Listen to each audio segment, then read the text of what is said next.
datang hari Senin sampai dengan insya Allah hari Rabu tanggal 20 September yang akan dibuka, dihadiri langsung dan dibuka oleh Bapak Presiden Joko Widodo. Sudah ada koordinasi dengan pihak protokol istana dan pihak pengamanan mengenai hal itu. Dan di dalam pembukaan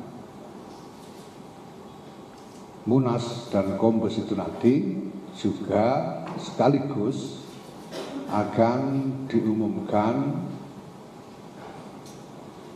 satu dewan yang dibentuk oleh Pengurus Besar Nahdlatul Ulama, yaitu Dewan Pengampu Gerakan Keluarga Maslahat NU.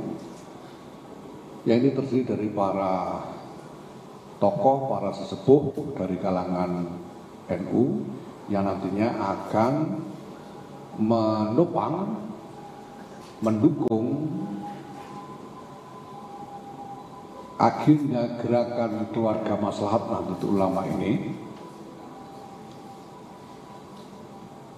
yang sudah kami rancang sebagai satu gerakan di tingkat akar rumput berupa kegiatan-kegiatan di tingkat masyarakat desa dengan melibatkan warga secara langsung, mengadres masalah-masalah keluarga dalam berbagai aspeknya, mulai dari aspek keagamaan, pendidikan, ekonomi, kesehatan, dan sebagainya, semua masalah-masalah kesehatan. Dan kami sudah punya satu set program yang telah disiapkan, dan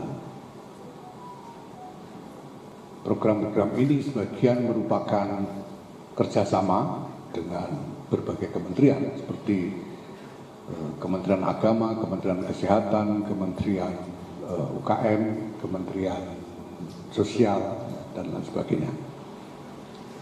Jadi nanti sebagian dari isi program-program Gerakan Keluarga Maslahat NU itu adalah program-program dari kementerian-kementerian,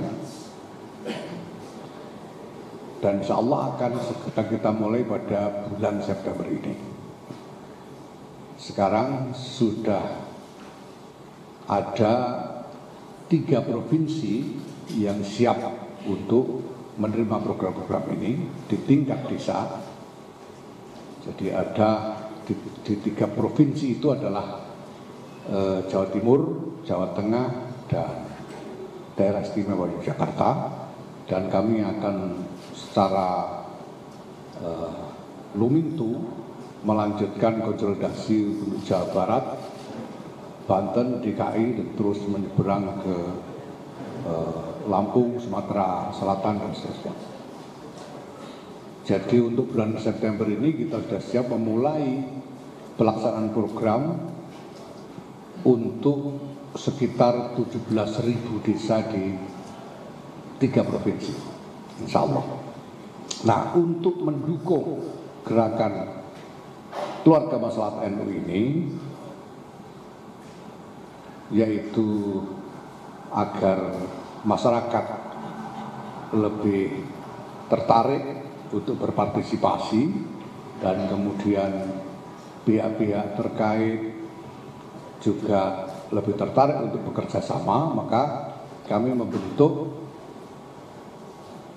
Dewan Pengampu Gerakan Keluarga Maslahat Nahdlatul Ulama ini, yang anggotanya ada 5 orang, yaitu yang pertama Insinyur Haji Joko Widodo, yang kedua Kiai Haji Ahmad Mustafa Bisri, yang ketiga Kiai Haji Ma'ruf Amin, yang keempat Kiai Haji Miftahul Akhyar, dan yang kelima Nyai Hajjah Sinta Nuriyah Abdurrahman Wahid. Nah, Dewan Pengampu ini nanti akan kami umumkan pada saat pembukaan Munas dan Kombes NU tanggal 18 Agustus nanti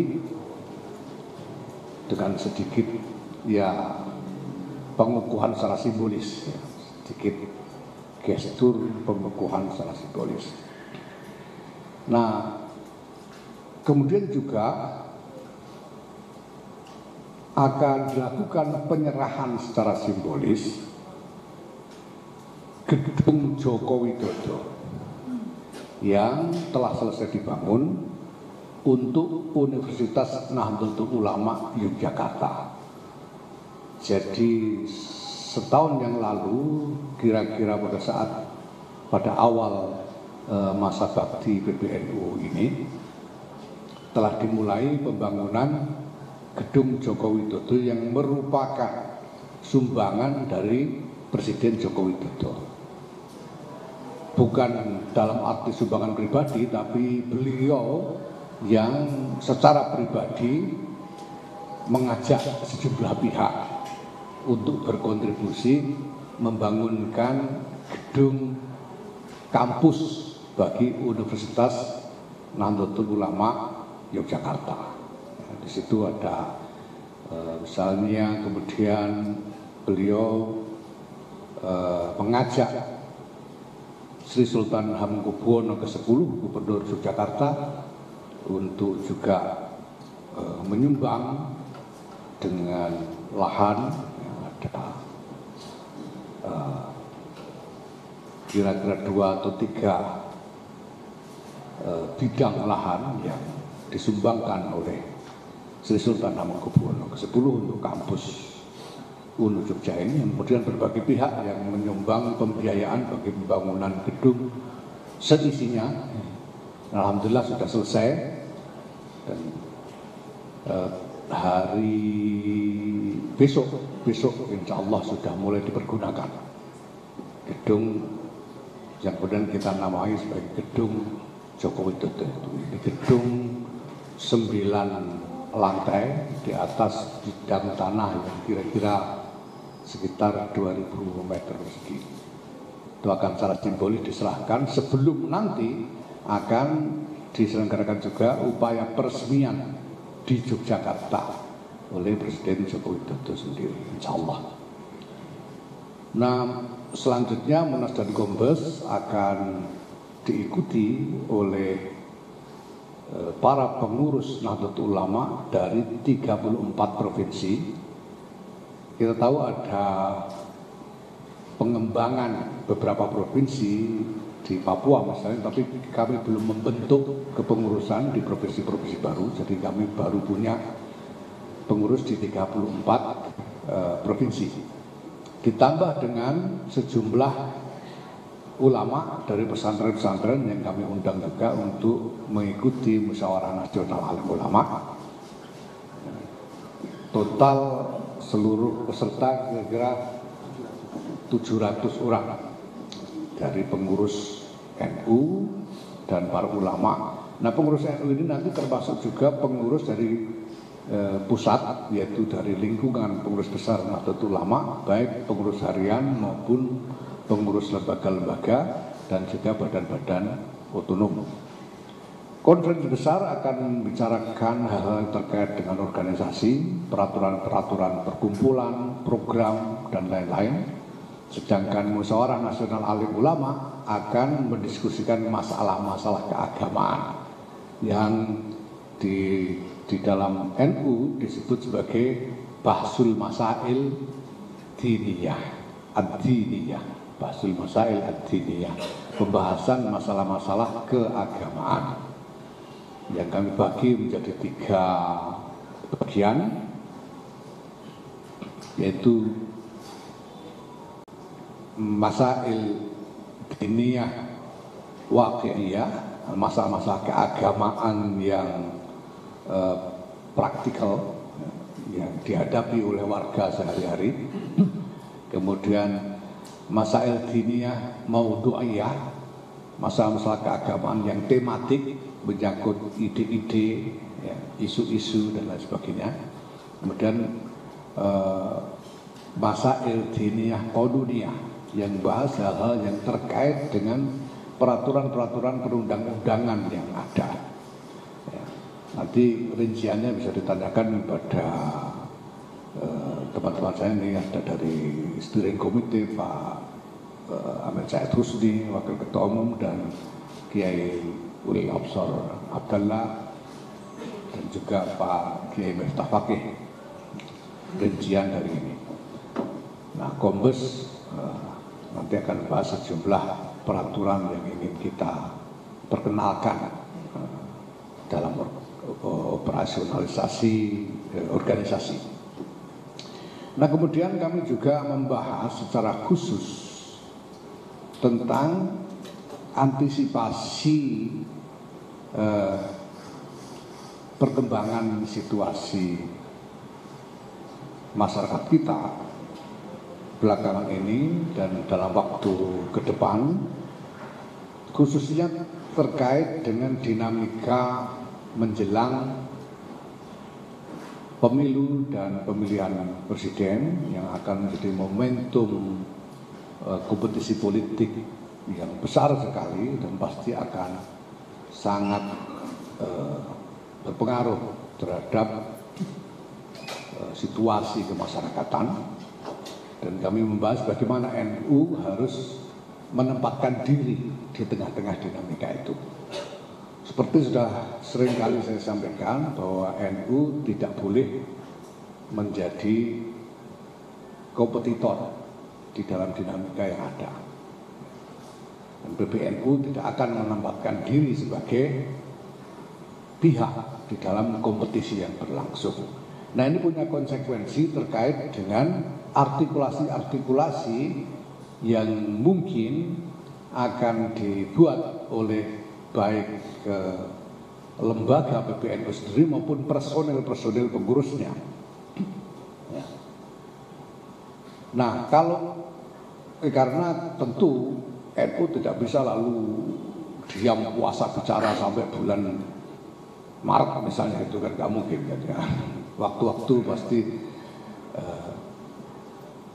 punya gagasan untuk bisa disampaikan kepada masyarakat atau harus menanggapi pertanyaan terutama dari teman-teman jurnalis ya. Nah, kami menyepakati sejumlah parameter terkait dengan hal ini, yaitu bahwa pertama, di lingkungan PBNU ini boleh saja personel-personelnya ini membuat artikulasi publik walaupun terkait dengan dinamika politik yang ada. Pada dasarnya pandangan kami begini, bahwa walaupun ada wawasan bahwa investasi dibutuhkan oleh negara,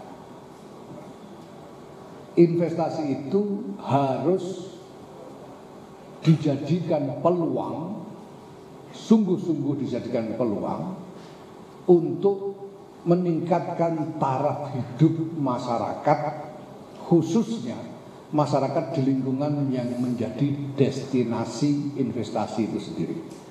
Ya. Seperti kasus Rempang ini kan urusannya ada investasi ditempatkan di sana dan kemudian timbul masalah dengan masyarakat di lingkungan setempat. Nah, investasi itu harus dikembalikan kepada tujuan asalnya, yaitu untuk kemaslahatan masyarakat. Maka harus dijadikan peluang untuk meningkatkan taraf hidup masyarakat, khususnya di lingkungan destinasi dari investasi itu sendiri. Ya. Dan masyarakat tidak boleh menjadi korban. Masyarakat tidak boleh menjadi korban. Oke, apapun juga kesentosaan dari masyarakat itu nomor satu. Resiko-resiko investasi itu hitungan terkemudian. Pertama-tama kesentosaan masyarakat itu harus dijaga. Tidak boleh masyarakat menjadi korban, karena itu berarti melenceng dari tujuan investasi itu sendiri. Nah, ketika sekarang terjadi masalah seperti di Rempang ini, ya, sebetulnya Nahdlatul Ulama saya kira sama dengan eksponen-eksponen sosial yang lain yang menjadi stakeholder masyarakat seperti ormas-ormas yang lain juga sebetulnya agak kagok karena terjadi mendadak sementara kami tidak pernah diajak bicara, jadi tidak pernah dilibatkan dalam proses pembuatan kebijakan sejak awal sehingga sebelumnya kami tidak punya antisipasi dan kami tidak terlibat juga sama sekali di dalam proses eksekusi dari kebijakan investasi itu sendiri.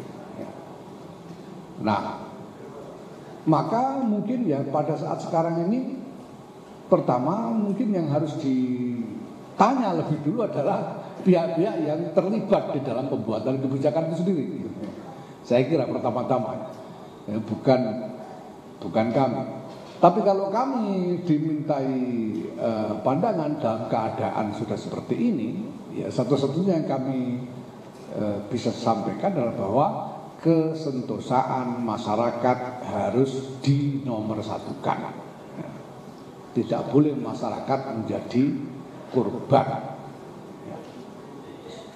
Ya, lebih baik resiko-resiko yang lain ditempuh selain resiko merusak kesentosaan masyarakat. Nah,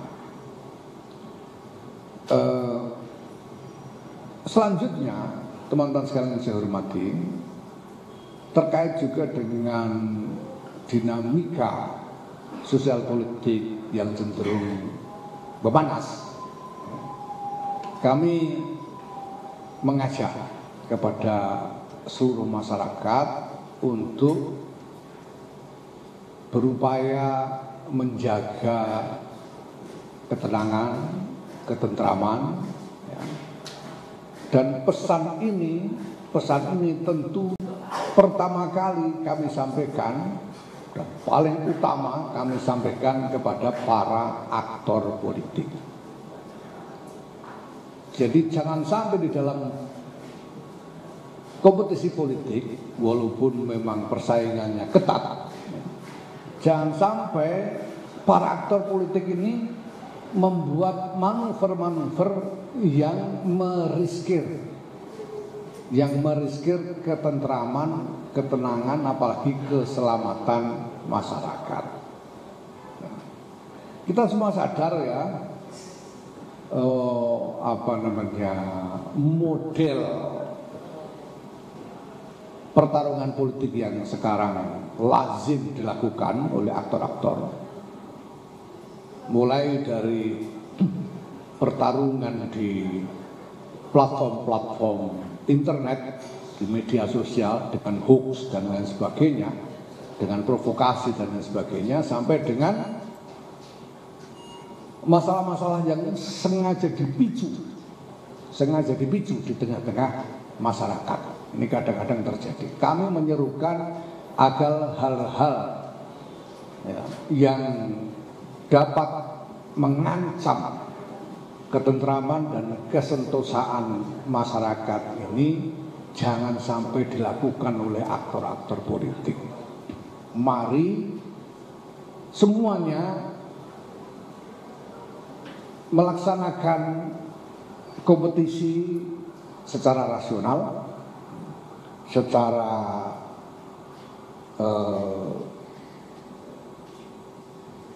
tenang, ya, dan peduli kepada ketentraman dan keselamatan masyarakat. Jangan hanya karena ingin menang lalu meriskir masyarakat menjadi korban dari pertarungan yang berlangsung. Nah, kepada masyarakat umum kami tentu saja mengajak juga supaya sudahlah, sebetulnya kita bisa merasakan kok, masyarakat itu bisa merasakan kalau ada yang ngajak rusak-rusakan itu bisa merasakan. Kalau ada politisi melakukan provokasi, masyarakat itu bukannya tidak punya hati, bukannya membuta tuli, masyarakat bisa merasakan. Mari kita jauhi saja segala ajakan yang tidak baik, ya, ajakan yang tidak konstruktif yang dilakukan oleh para pemain politik ini. Keselamatan kita ini jauh lebih berharga, ketentraman masyarakat ini jauh lebih berharga. Kebijakan pemerintah itu kita boleh setuju, boleh tidak setuju, tapi yang paling utama adalah bahwa kita, keluarga kita, handetolan kita harus tetap punya kesempatan untuk hidup dengan tentram dalam keadaan apapun. Itu yang paling penting. Nah, ini saya kira saluran yang ingin kami sampaikan, di samping informasi-informasi terkait dengan kegiatan-kegiatan Nahdlatul Ulama ke depan. Nah, mungkin perlu saya minta Pak Kiai Ulil Absar Abdullah untuk membacakan saja rilis yang sudah kami buat dan nanti akan dibagikan sebagai soft copy saya kira kepada teman-teman. Silakan Pak Ulil. Assalamualaikum warahmatullahi wabarakatuh. Pernyataan pengurus besar Nahdlatul Ulama tentang persoalan Rempang Kalang. Pengurus besar Nahdlatul Ulama atau PBNU memandang perlu menyampaikan pandangan dan sikap terkait persoalan Rempang Kalang dengan terlebih dahulu perlu mengemukakan beberapa hal yang penting dan mendasar sebagai berikut. Pertama, PBNU senantiasa menyimak dengan saksama seraya terus mengawal derap langkah kehidupan kita bersama dalam bermasyarakat, berbangsa dan bernegara. Kedua, PBNU berpegang teguh pada iktikat baik dan nilai-nilai keutamaan serta bersandar pada objektivitas dalam menentukan pandangan, posisi, sikap dan perannya. Dan ketiga, PBNU selalu mendorong berbagai pihak agar mengutamakan musyawarah atau syuro dalam mencari jalan keluar bagi persoalan hidup bersama. Selanjutnya, dalam menyikapi persoalan Rempang Kalang, PBNU menyampaikan pandangan sebagai berikut. Pertama, dalam pandangan PBNU, persoalan Rempang Kalang merupakan masalah yang terkait pemanfaatan lahan untuk proyek pembangunan. Persoalan semacam ini terus berulang akibat kebijakan yang tidak partisipatoris, yang tidak melibatkan para pemangku kepentingan dalam proses perencanaan kebijakan hingga pelaksanaannya.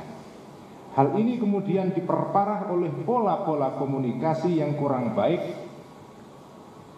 PBNU meminta dengan sungguh-sungguh kepada pemerintah agar mengutamakan musyawarah atau syuro dan menghindarkan pendekatan koersif. Kedua, Komisi Bahthul Masail Ad-Diniyah Al-Waqi'iyah pada Muktamar ke-34 di Lampung telah membahas persoalan pengambilan tanah rakyat oleh negara. PBNU berpandangan bahwa tanah yang sudah dikelola oleh rakyat selama bertahun-tahun, baik melalui proses iqta' atau redistribusi lahan oleh pemerintah atau ihya pengelolaan lahan, maka hukum pengambil alihan tanah tersebut oleh pemerintah adalah haram. Namun demikian, PBNU perlu menegaskan kembali agar menjadi perhatian semua pihak bahwa hukum haram tersebut jika pengambil alihan tanah oleh pemerintah dilakukan dengan sewenang-wenang. Hasil Bahthul Masail tersebut tidak serta-merta dapat dimaknai menghilangkan fungsi sosial dari tanah sebagaimana telah diatur dalam peraturan perundang-undangan dan konstitusi kita. Pemerintah tetap memiliki kewenangan untuk mengambil alih tanah rakyat dengan syarat pengambil alihan dilakukan sesuai dengan ketentuan hukum dan peraturan perundang-undangan, dengan tujuan untuk menciptakan sebesar-besar kemakmuran rakyat dan tentu harus menghadirkan keadilan bagi rakyat pemilik dan atau pengelola lahan. Ketiga, PBNU mendorong pemerintah untuk segera memperbaiki pola-pola komunikasi dan segera menghadirkan solusi penyelesaian persoalan ini dengan memastikan agar kelompok yang lemah atau mustad'afin dipenuhi hak-haknya serta diberikan afirmasi dan fasilitasi. Keempat, PBNU mendorong pemerintah pusat dan daerah untuk lebih meyakinkan masyarakat mengenai pentingnya proyek strategis nasional dan kemaslahatannya bagi masyarakat umum, serta memastikan tidak adanya perampasan hak-hak serta potensi kerusakan lingkungan hidup dan sumber daya alam. Dan kelima terakhir, PBNU selalu membersamai dan terus mengawal perjuangan rakyat untuk mendapatkan keadilan melalui cara-cara yang sesuai kaidah hukum dan konstitusi. Selanjutnya, PBNU juga menghimbau kepada masyarakat Rempang Galang agar menenangkan diri dengan memperbanyak zikir serta taqarrub kepada Allah serta tetap memelihara sikap husnudzon terhadap pemerintah dan aparat keamanan. Semoga kita semua mampu mengambil pelajaran demi kemajuan kehidupan beragama, bermasyarakat, berbangsa dan bernegara. Wallahul muwaffiq ila aqwamit thoriq. Wassalamualaikum warahmatullahi wabarakatuh. Jakarta, 15 September 2023. Kiai Haji Yahya Khalil Stakuf, Ketua Umum. Terima kasih. Demikian teman-teman, saya kira selanjutnya kami persilahkan kalau ada yang ingin menyampaikan pertanyaan. Teman-teman mulai dari sini mau bertanya, silakan. Satu-satu. Ya. Diatur Pak Fajar ya. Terima kasih atas kesempatannya Bapak Gus Yahya. Perkenalkan, saya Widya dari simbanews.com. Mohon izin Pak, saya mau tanya soal Kombes NU ya nanti di tanggal 18 sampai 20 September. Kan nanti bakal banyak bahas revisi perkumpulan peraturan perkumpulan ya, Perkum ya Pak. Nah, mungkin salah satunya adalah revisi tentang rangkap jabatan. Nah, ini nanti apa sih Pak yang akan diganti Pak untuk revisi Perkum ini Pak? Nah, selain soal rangkap jabatan nih, kemarin kan baru aja nih Bapak Mardhani Maming digantikan dengan Bapak Agus dan ya. Apa sih pertimbangan PBNU menggantikan memilih Bapak Agus dan Arif sebagai bendahara umum PBNU? Terima kasih. Ya, terima kasih. Kalau soal Pak Mardhani Maming itu sebetulnya kan kita semua tahu bahwa dia punya masalah yang sudah sekitar 1 tahun ini sedang berlangsung, dan norma di dalam anggaran dasar dan anggaran rumah tangga NU untuk pengurus yang terlibat masalah hukum seperti ini tindakan organisasi baru bisa dieksekusi setelah status hukumnya punya kekuatan yang tetap atau inkrah. Nah, baru-baru ini yang bersangkutan mengajukan kasasi sudah ditolak, berarti sudah inkrah, dan karena itu bisa segera dilakukan pergantian pengurus dengan memberhentikan yang bersangkutan dan mengganti dengan bendahara umum, pengurus yang lain sebagai bendahara umum, yaitu Saudara Gutvan Arif. Nah, kenapa Gutvan Arif? Ya tentu itu berdasarkan kesepakatan dari rapat bersama-sama dengan Surya dan Tan Widya. Nah, mengenai peraturan perkumpulan secara rinci saya persilakan Pak Amin Said untuk berikan. Mengenai ketentuan larangan rangkap jabatan, itu sebetulnya sebelumnya sudah ada peraturan pengurus besar Nahdlatul Ulama. Jadi hierarki aturan di PBNU, di NU itu yang paling tinggi itu adalah anggaran dasar, di bawahnya itu anggaran rumah tangga, di bawahnya lagi ada peraturan perkumpulan, di bawahnya lagi ada peraturan pengurus besar Nahdlatul Ulama. Larangan mengenai rangkap jabatan secara rinci ini sebelumnya sudah diatur melalui peraturan pengurus besar Nahdlatul Ulama. Nah, di dalam Kombes yang akan datang, peraturan pengurus besar ini tentang rangkap jabatan itu akan di-upgrade ke dalam peraturan perkumpulan, naik martabat derajatnya dari peraturan pengurus besar menjadi peraturan perkumpulan, sehingga lebih kuat, daya ikatnya juga lebih kuat, sehingga di dalam mengimplementasikannya itu bisa lebih optimal. Pengaturan mengenai rangkap jabatan itu sendiri, yang pertama-tama pengurus harian di lingkungan Jam'iyah Nahdlatul Ulama itu tidak boleh dirangkap dengan pengurus harian di partai politik. itu sudah sangat tegas, lugas di dalam anggaran rumah tangga, di breakdown di dalam peraturan perkumpulan nantinya.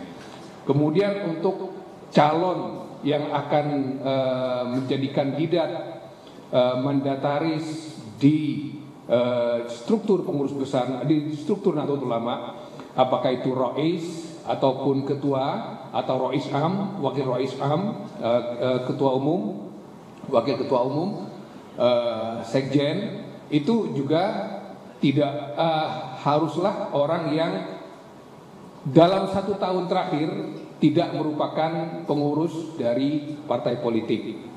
Kemudian jabatan-jabatan publik yang dipilih melalui proses-proses politik seperti presiden, wakil presiden, gubernur, wakil gubernur, bupati, wakil bupati, wali kota, wakil wali kota, anggota DPRD, anggota DPR RI, anggota DPD, menteri, itu juga tidak boleh dirangkap pada jabatan-jabatan mandataris di struktur Nahdlatul Ulama. Aturan-aturan ini sebelumnya sudah diatur di dalam peraturan PBNU, nanti akan di-upgrade menjadi peraturan perkumpulan. Gitu, Tom. Saya bisa tambahkan sedikit ya. Jadi yang ada tadinya peraturan itu hanya mengatur rangkap jabatan sesama pengurus harian. Jadi pengurus harian PBNU tidak boleh merangkap pengurus harian partai politik. Ya. Tapi kalau bukan pengurus harian masih boleh. Misalnya pengurus lembaga atau apa yang pokoknya bukan pengurus harian itu masih boleh dirangkap ya, untuk pengurus harian. Nah, kami tambahkan kemudian bahwa untuk mandataris yaitu Rois Am dan ketua umum, Rois dan ketua di sebuah tingkatan tidak boleh merangkap jabatan dengan pengurus partai politik di tingkat apapun. Walaupun di parpol cuma penasehat misalnya, itu tetap tidak boleh. Kalau mandataris, ya. Kalau mandataris tetap tidak boleh. Walaupun cuma misalnya seksi konsumsi gitu, ya, tetap tidak boleh ya. Kalau mandataris itu tidak boleh merangkap di kepengurusan partai dalam level apapun. Itu saya kira.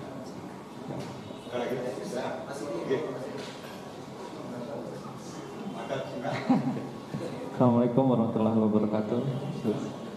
Saya punya 2 pertanyaan terkait. Saya Singgi dari kompas.com. Saya punya 2 pertanyaan terkait tadi sikap politik PBNU kan belum, artinya tadi Gus bilang kalau ada sikap itu harus dimusyawarahkan terlebih dahulu kemudian menjadi keputusan bersama gitu. Nah, ini apakah ada kemungkinan kelak ini PBNU menyatakan sikap politik gitu untuk mendukung atau menyatakan sikap dukungan gitu sesuai dengan musyawarah yang mungkin saja bisa terjadi gitu. Kemudian yang kedua, tanggapan dari PBNU terkait lagu Yalal Waton yang dinyanyikan di PKS mungkin. Nah, saat Gus Imin sama Mas Anies ke sana. Mungkin itu aja, terima kasih. Assalamualaikum warahmatullahi wabarakatuh. Assalamualaikum warahmatullahi wabarakatuh. Terima kasih untuk pertanyaan yang pertama ya, mungkin sedikit perlu saya luruskan.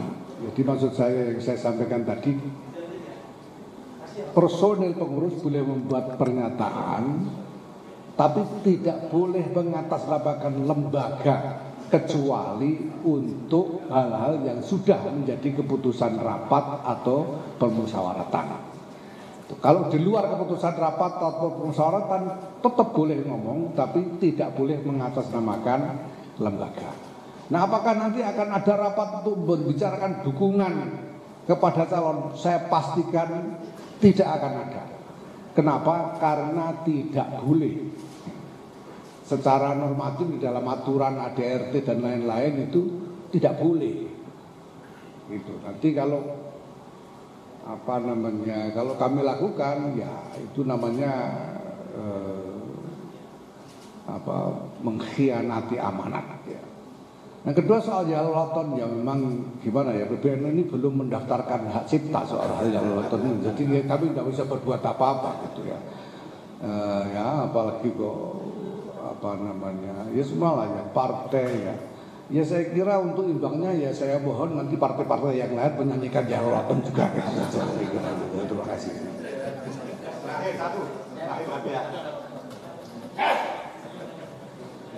Terima kasih. Saya Hilmi dari Jawa Pos. Yang sebenarnya ada dua. Pertama, ketika ada pengurus PBNU maupun di daerah yang nyalek, apakah akan harus keluar dari kepengurusan atau keluarnya atau tidak ada aturan seperti itu gitu Pak. Jadi bagaimana ketika ada yang nyalek? Yang kedua, ingin meminta penjelasan ini di publik sepertinya PKB dan PBNU tidak erat hubungannya. Nah, ini saya ingin tahu sebenarnya hubungan PBNU dengan PKB seperti apa. Terima kasih. Terima kasih untuk pertanyaan yang pertama. Selain mandataris boleh. Ya tidak boleh itu mandataris. Pokoknya mandataris tidak boleh nyalon. Kalau bukan mandataris, pengurus yang lain boleh, silakan. Nyalon silakan. Yang tidak boleh itu mandataris saja. Ya, mandataris itu dan ininya, mandataris dan lampirannya. Rois Am dan wakil Rois Am gitu ya. Ketua umum dan wakil ketua umum itu tidak boleh. Ya, selebihnya boleh. Nah, itu pertanyaan yang pertama. Jadi tidak apa-apa. Kemudian yang penting kan ini tadi tidak boleh membuat pernyataan atas nama lembaga kecuali hasil rapat dan permusyawaratan. Itu yang penting. Ya tinggal gimana dia nanti kalau melanggar ya tentu ada sanksi organisatoris terkait pengatasnamaan lembaga di luar norma yang ada. Kemudian soal hubungan dengan PKB tidak erat, ya memang tidak erat Mas. Sama tidak eratnya dengan hubungan PBNU dengan partai yang lain gitu ya. Karena semuanya ini kita anggap sama. Ya. Lah PKB kan dulu yang membentuk PBNU. Iya, kenapa dulu PBNU membentuk PKB? Karena sejumlah warga, ya jumlahnya cukup banyak, tokoh-tokohnya minta PBNU membuatkan partai. Nah sudah dibuatkan ya sudah, gitu. Silakan partainya gitu. Nah, PBNU ya tidak bisa lagi kemudian